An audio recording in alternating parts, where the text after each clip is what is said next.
All right, let's go.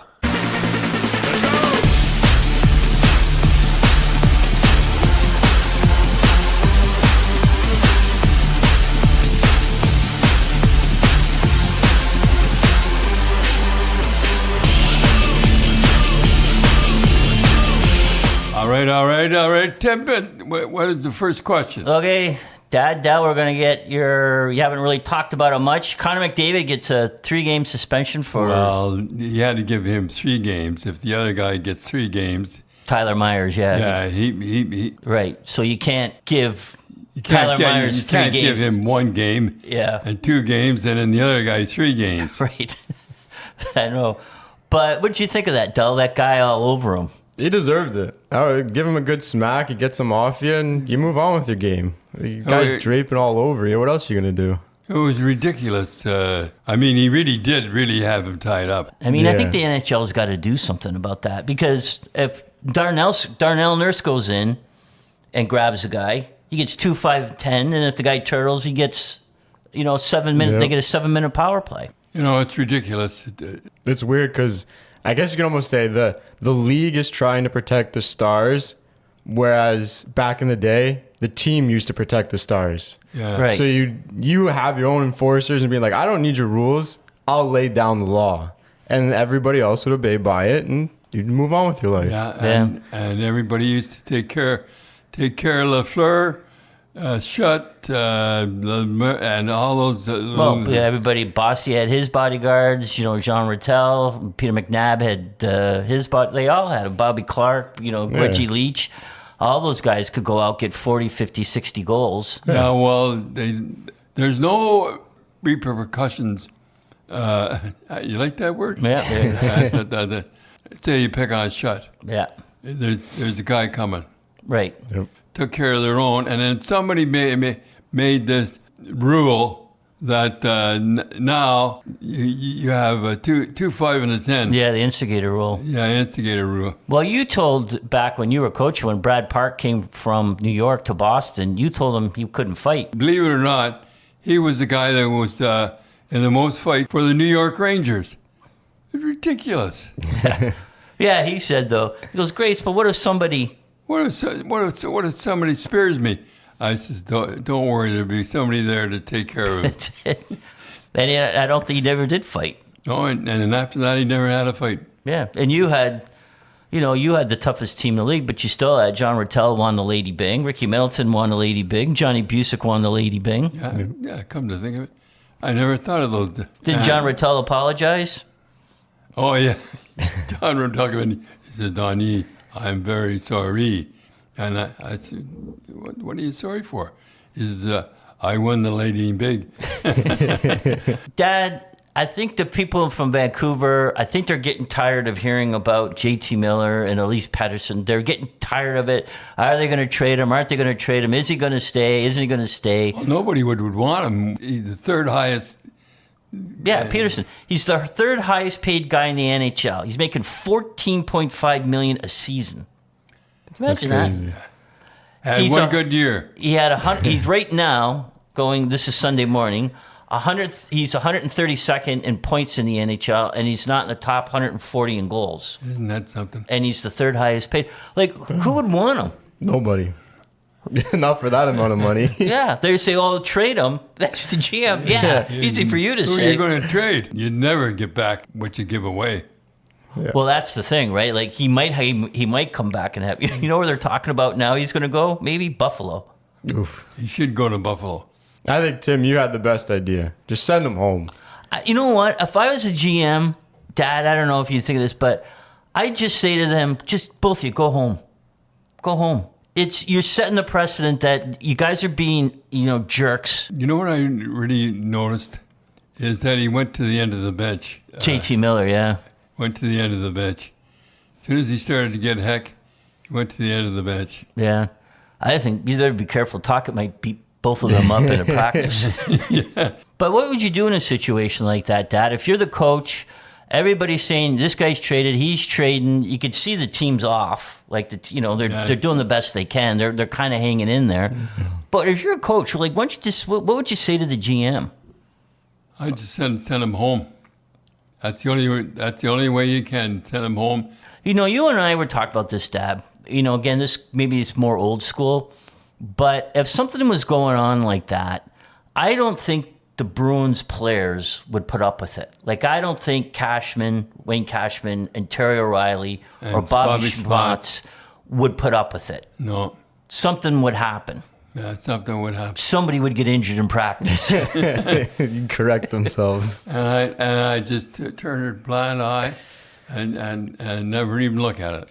You never really kind of hear, is there a rift in the dressing room? Like, are they cheating at the, Rocket League? Like, what's going on? Like, and I wouldn't put up with that with Peterson. No. I mean, that's ridiculous. I mean, he's Well, the two biggest fights in the National Hockey League were Matt Rempe. Now, how do you say that last name? Me? I have no idea. Arbor Jackeye. Yeah, what is it? Arbor Jackeye from Montreal. And Ryan Reeves and Olivier. Right. Olivier, like Laurence Olivier. But they were two good fights. Oh, they were beauty. But they really throw them. Yeah. Jeez, and their hands are all. Yeah, lots of fights last night in the league. You can see everything's kind of heating up now, right? Because I think there's so many teams close to the playoffs. Making the push. Yeah. So who was the biggest guy you fought? All those guys are big guys, Dad. So, who was the biggest guy you fought? Biggest guy I fought was Orlin Kurtenbach and Gordon Labossiere. And boy, they were big. And you had to get in close to get anything in. They had...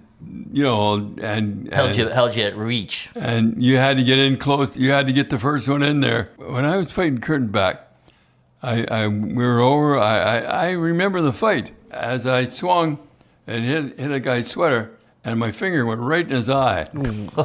Jeez, what an awful feeling that is. And I went to say I was sorry, and I said, "What the heck, little." So now everybody thinks you're. Geez, he stuck his finger in his eye. Yeah. But I didn't on purpose. Yeah. Gordon Labossiere, probably not too many people heard of him. People in the hockey. Gordon Labossiere was the guy. Every time I went on the ice and I went in the corner, and he was one of those guys that you hit. If you hit, you were going to get elbows and stick and everything thrown at you. Yeah. The Gordon Labossiere was one of the toughest guys I ever fought. Okay, Dad, so let's see who the odds are favorite to win the Stanley Cup. Ooh. Okay, so according to FanDuel and a couple other places, the Oilers are favored to win the Stanley Cup. Well, there's so many teams in the league right now that are capable of winning the Stanley Cup. Yeah. I mean, it used to be Montreal Canadiens. Well, when you put that was it. That was it. The Canes, and then the Panthers, Stars, and then the Leafs. I think if I was going to bet, I'd bet on the Leafs at 12-1 odds. That's not bad, yeah. Yeah. Winnipeg fell off then, eh? Yeah, Winnipeg's off. A lot of those teams that are in first place. Yeah. But you want to hear an interesting story that my wife, one of her clients, works for a company that is security for casinos on betting and stuff like that. And they were talking, and they're getting concerned about all the online sports betting, but it's not like for the NFL, NHL, Major League Baseball. Yeah. It's the minor leagues that they're starting to worry about that point shaving and games that could be thrown. And because if you're in the ECHL, you can bet on those games. Yeah. Those guys aren't making any money. Nope. All of a sudden you lay, big dough on that. And so that's what they're, on some of them, you can even bet on the CHL games. Really? You can bet on, college is huge, right? College sports. The minor league. Guess there's so many eyes already on the big league stuff. People would catch it, but minor league stuff doesn't have as many eyes. People can play it. They can get away with it, Right. The bettors don't know about it and stuff like exactly. that. Okay, Dal, we'll get to a few more questions. So what's the next one? All right, from Oilers 99. Hey, Grapes, what is the worst injury you played through? My left knee, and I remember hitting a guy. The guy's name was June or something like that. I don't know why I hit him, I guess I just to make the club. But was it like in a practice or? Yeah, no, this is an exhibition game, and it was in Quebec, and I saw Connie Madigan the next day, and I played with him the year before. He says, "Good for you." He's getting guys in the playoffs. I never forgot that. Yeah. Well, I remember you telling me one time that after, I don't know if it was after a season or after your career, your knee was bugging you and the doctor got an x-ray and he said, "When did you break your kneecap?" Yeah. And I said, "I never broke my kneecap." He says, "Yes, you did it right across." And he showed me the thing right across. Never even mentioned it. Didn't even hurt. Yeah. So what was the worst injury that you saw a guy play through? I think the one Jerry Cheever said, him getting all his teeth knocked out. Well, and he came back. No, the worst I ever saw was a referee, Lou Macchio. And boy, Kent Douglas had a shot go and tipped and hit him right in the face. Yeah, it was the worst I saw. That was unbelievable. All right, from Hockey Mom 1322. Hello, Don. Love the podcast. Do you think it's time for the NHL to have more teams in the playoffs? I certainly do. Pack them in, and say somebody gets in, they'll pack them in as good as any team in the NHL. The most exciting part of the NHL right now is the guys right on the cusp, the right? Race, yeah. You know, that the race getting in. Like Yeah. I really don't care if the Leafs finish first or second, but you're wondering, is Ottawa going to make it in? Is Boston going to make it in? Some other teams win more on the road than they do at home. Yeah, for the pressure, I guess. But but you have to figure out though, then how would they do it, right? That's true. Yeah. So like, are you going to have a bye? You don't like byes, right? I don't like buys. I never did like buys. So if you're a first place team and you have a bye, like you could add 4 more teams. And then there's a bye, but you don't like that if you're a first place team, right? I don't like the buys. Yeah, or you have like those 2 out of 3 series, which you don't like either. Get it quick. I don't like those 2 out of 3s either. Yeah, so they'd have to figure out how to do that. But I agree. I think it's more exciting now. Oh yeah, seeing who's going to make it. And part of that, Dad, is we'll get off. Just a quick question. I can't believe that the NHL's taken off 2 weeks for that tournament. Doesn't make sense. Del, like you're the younger generation. What does the NHL get out of this? nothing. They cool down hot teams. I probably won't even watch it because it doesn't mean anything. It's not a race for my team or anything exciting. It's just it's not they're a going world out to play. championship. You know what I mean? It's Yeah. nothing. So I would imagine, Dad, if let's say you're like Montreal, like St. Louis, they're on a roll. He can't be too happy taking 2 weeks off. Well, Montreal's on a roll right now. Yeah. And you take 2 weeks off, cool right down. And then if I was the Leafs, I would say, hey, Austin Matthews, you've had 3 injuries this year. Don't push it. Like, why wouldn't you take 2 weeks off instead of playing for Team USA? Yeah. It doesn't make sense. No. I know guys who do like it. Yeah, they go for a little vacation. Yeah, like Draisaitl, I'm going to Cabo. I'll see you guys in 2 weeks. Yeah. Red, white, and flame. Hey, coach, if you had to choose, what would you like? The best power play in the league or the best penalty kill in the league? Have the best power play. When you have the best power play, you are laughing because you could always say, I have the best power play in the league. The best penalty killer, that's... They don't make a big deal out of it. They don't make a big deal of it, but if you don't have the power play, everybody's on you. The Moose. Does the rough stuff still win Stanley Cups? I like that kind of hockey, but are you seeing that in the last 6 cup wins? Maybe you can talk a little about that. Well, the Panthers have 300 more hits than the next team in last year's playoffs. When they won the Cup. And they won the Cup. Then Vegas. And Vegas wins the Cup. Had the second most hits in the playoffs. And then the year before that was the Avalanche. Avalanche. They had the second most hits. Then the Lightning, they had the most hits. And then the Lightning had the most hits with over 1,000 when that was, 4 Stanley Cups ago. And the Blues, they led the NHL in hits. Not only amount of hits, but hits per game, too. Ooh, yeah. Yeah.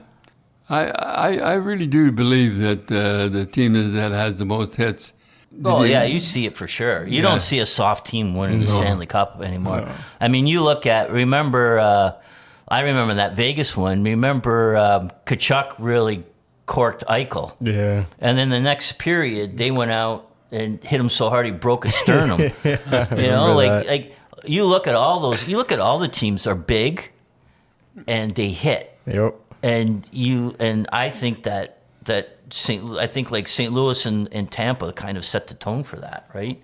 They're all big guys, big defense, and you go in the corner. You got to do the pushing around, not get pushed around. Yeah. So the question is, like a team like Edmonton, can they do that? You have to have a big, tough team to win the Cup. You need it. Guy Forever asks, "Hey Don, big Habs fan. 2 questions. They have been the hottest team in the NHL since the mid of January. Why?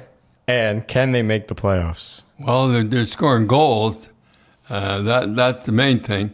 So you think they'll make the playoffs? I don't know. See, it's a dogfight right now, right? It is, yep. And that's the thing we talked about with that stupid tournament. Yep. They're the hottest team since January. Laney's on a hot streak. The goalies are playing well, and now Martin St. Lee's got to watch him take 2 weeks off. The other big story, Dad, this week was Colorado traded one of their star players. Was it Rakkinen? Yeah, he went to from Colorado. Been there for a long time. Stanley Cup winner. Good friends with McKinnon, and he went to the Hurricanes. And the players, you can see McKinnon and some of the players are upset. So. You traded Phil Esposito, been there forever, and Vadnais. All the guys love Vad. So when Harry traded them and they said goodbye, what was the players' mood? I remember the next day we practiced in Vancouver.